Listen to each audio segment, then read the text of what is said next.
அன்பர்கள் அனைவருக்கும் இனிய சிவ வணக்கம்.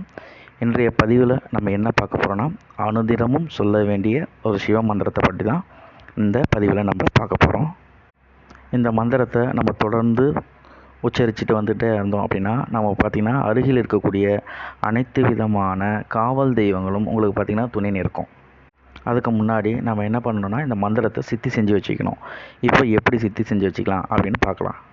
நீங்கள் பார்த்தீங்கன்னா பௌர்ணமி அன்னைக்கு இந்த பூஜையை தொடங்கணும். பௌர்ணமியிலேருந்து 21 தினங்கள் செய்கிற மாதிரி இருக்கும். அந்த பூஜை ஒரு நாளைக்கு 1008 உரு வீதம் 21 தினங்கள் நீங்கள் செய்யணும். இந்த பூஜையை எப்போ செய்யணும்னு பார்த்தீங்கன்னா, சூரிய உதயத்திற்கு முன்னாடி இல்லை சூரியனை அஸ்தமானமான பிறகு செய்யணும். 6 மணிக்கு மேலே, அதே மாதிரி 6 மணிக்கு முன்னாடி சூரியன் இருக்கும் போது இந்த மந்திரத்தை நீங்கள் சொல்லக்கூடாது. அதே மாதிரி பார்த்தீங்கன்னா, நீங்கள் மந்திரம் சொல்லும் போது பக்கத்தில் நீர்நிலைகள் ஏதாவது இருக்கணும். ஏதாவது ஏரி, குளங்கள், அப்படி இல்லைனா பார்த்திங்கன்னா ஆறு, இல்லைனா ஒரு கடற்கரை, இந்த மாதிரி ஏதாவது ஒரு இடங்களில் நீங்கள் உட்காந்து தான் இந்த மந்திரத்தை சொல்லணும். இந்த மாதிரி இடங்களில் நீங்கள் உட்காந்து சொல்லும் போது பார்த்திங்கன்னா இந்த மந்திரம் சீக்கிரமாக சித்தியாகும். ஏன்னா இந்த மந்திரத்துக்கு பார்த்திங்கன்னா அவ்வளோ ஒரு சக்தி இருக்குது. இந்த மந்திரத்தை உங்களுக்கு சித்தி ஆகிடுச்சுன்னா இதை எப்படி வேணாலும் நீங்கள் உபயோகப்படுத்தலாம். இப்போது அதுக்கான மந்திரத்தை நம்ம பார்க்கலாம். ஓம் ஔம் நம சிவாய ஓம், இதான் அந்த மந்திரம். இந்த மந்திரம் உங்களுக்கு சித்தியான பிறகு பார்த்திங்கன்னா தினம்தோறும் நீங்கள் 36 உரு தினந்தோறும் கண்டிப்பாக கொடுக்கணும். இந்த மாதிரி நீங்கள் தினந்தோறும் அந்த உரு கொடுக்கறதுனால என்னன்னு கேட்டிங்கன்னா, நீங்கள் அடுத்தவங்களுக்கு ஏதாவது ஒரு பிரச்சனை அப்படின்னா ஒரு விபூதியோ இல்லைனா தண்ணியில் பார்த்திங்கன்னா அந்த மந்திரத்தை பார்த்து சொல்லி நீங்கள் கொடுத்தீங்கன்னா உடனடியாக சரியாகும்.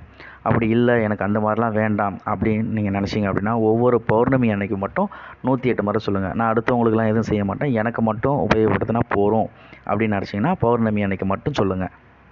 அதே மாதிரி நீங்கள் ஒரு இடத்துக்கு போகிறீங்க, அந்த இடத்துல பார்த்திங்கன்னா ஒரு துஷ்ட சக்தியால் நீங்கள் பீடிக்கப்படுற மாதிரி உங்களுக்கு தோணுச்சு, ஒரு பய உணர்வு இருக்குது அப்படின்னா, இந்த மந்திரத்தை நீங்கள் குறைஞ்சது ஒரு 18 வாட்டி இல்லைனா 11 முறையாவது நீங்கள் சொன்னீங்கன்னா பக்கத்தில் இருக்கக்கூடிய காவல் தெய்வம் பார்த்திங்கன்னா உடனடியாகவே உங்களுக்கு பார்த்திங்கன்னா துணை செய்யும்.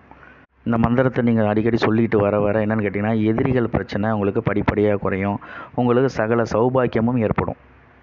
அதே மாதிரி இந்த குழந்தைகளை பயந்த கோளாறு யாருனா பார்த்திங்கன்னா ஏதாவது பார்த்து பயந்துருக்காங்க அப்படின்னா, நீங்கள் இந்த மந்திரத்தை 36 முறை கையில் விபூதி வச்சுக்கிட்டோ தண்ணியை பார்த்து சொல்லி அவங்கள குடிக்க வச்சு இல்லை அந்த விபூதியை நீங்கள் பூசி விட்டாலே அவங்களுக்கு பார்த்திங்கன்னா அந்த பயந்த கோளாறானது நீங்கும். அதே மாதிரி உங்களுக்கு தொடர்ச்சியாக ஒரு பிரச்சனை இருக்குது, இந்த பிரச்சனை எனக்கு மிகப்பெரிய பிரச்சனையாக இருக்குது அப்படின்னு நீங்கள் தோணுச்சுன்னா நீங்கள் என்ன பண்ணுங்கன்னா, அமாவாசை அன்னைக்கு ஒரு வடுவு இல்லாத ராஜகனியான எலுமிச்சம்பழத்தை வாங்கிட்டு உங்கள் பூஜை அறையில் விளக்கு ஏற்றிட்டு அந்த விளக்கு முன்னால் அந்த எலுமிச்சை பழத்தை காட்டிட்டு தீபதூபம் காட்டிட்டு எலுமிச்சம்பழத்துக்கு நீங்கள் கையில் வலது கையில் வச்சுக்கிட்டு உங்களுக்கான பிரச்சனையை பார்த்தீங்கன்னா அந்த எலுமிச்சம்பழத்தை பார்த்து சொல்லிவிட்டு இந்த மந்திரத்தை 108 முறை சொல்லுங்கள். அடுத்த அமாவாசை அளவு நீங்கள் சொல்லிட்டு அதுக்கப்புறம் அந்த எலுமிச்சங்கனியை எடுத்துகிட்டு போய் கால் மிதிப்படாத ஒரு இடங்களில் போடுங்க, இல்லை கடலில் போடலாம், அது மாதிரி பார்த்திங்கன்னா ஓடுற தண்ணியில் போடலாம். உங்களுக்கு அதுக்கான பிரச்சனை நீங்கிடும். அடுத்து வேறு பிரச்சனை இருந்தால் அடுத்த அமாவாசை ஒரு பிரச்சனையை மட்டும் தான் நீங்கள் சொல்லணும்.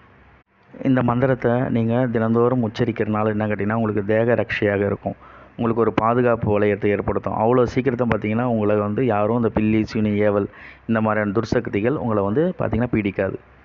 இந்த மந்திரம் சித்தி ஆகிடுச்சு அப்படின்னா அதே மாதிரி பார்த்திங்கன்னா ஏதாவது ஒரு உங்களுக்கான மாலைகள் ஏதாவது வச்சு இந்த ருத்ராட்ச மாலையோ இல்லை அப்படின்னா ஸ்படிக மாலையோ எந்த மாலையாக இருந்தாலும் அந்த மாலையில் உருவேற்றி நீங்கள் இன்னொருத்தவங்களுக்கு போட்டிங்கன்னா உங்கள் வீட்டில் இருக்கிறவங்களுக்கு போட்டிங்கன்னா அவங்களுக்கும் அது பாதுகாப்பாக இருக்கும். இந்த மாதிரி நம்ம பல மந்திரங்களை சொல்கிறதுக்கு பதிலாக ஒரே மந்திரத்தை நம்ம லட்சம் உருவு கொடுத்துட்டோம் அப்படின்னா அந்த மந்திரம் நமக்கு நல்லா சித்தி ஆகிடும். நீங்கள் எந்த வேலை செய்யணும், ஒரு சிலர்லாம் பார்த்திங்கன்னா 3 முறை சொன்னாலே போதும் அந்த இது பழிச்சிடும். அதெல்லாம் உங்களுக்கு இருக்கக்கூடிய மனோசக்தியை பொறுத்தது, அது பிரபஞ்ச ஆற்றலை பொறுத்து தான் உங்களுக்கு எல்லாமே மாறும். அதனால் நீங்கள் என்ன பண்ணுங்கன்னா தியான நிலையில் பார்த்திங்கன்னா இந்த மந்திரங்களை சொல்ல ஆரம்பிங்க. அப்படி சொன்னீங்கன்னா உங்களுக்கு பார்த்திங்கன்னா நிறைய அதுக்கான பலன் கிடைக்கும். இந்த மந்திரத்தை நீங்கள் சொல்ல சொல்ல பார்த்திங்கன்னா உங்களுக்கு மாற்றங்கள் நிறையா நடக்கும்.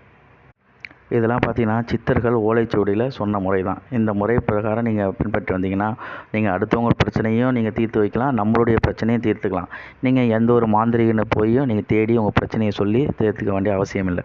நீங்களே உங்களுக்கு நீங்களே செஞ்சுக்கலாம். எளிமையான முறை தான். நன்றி. திருச்சிற்றம்பலம்.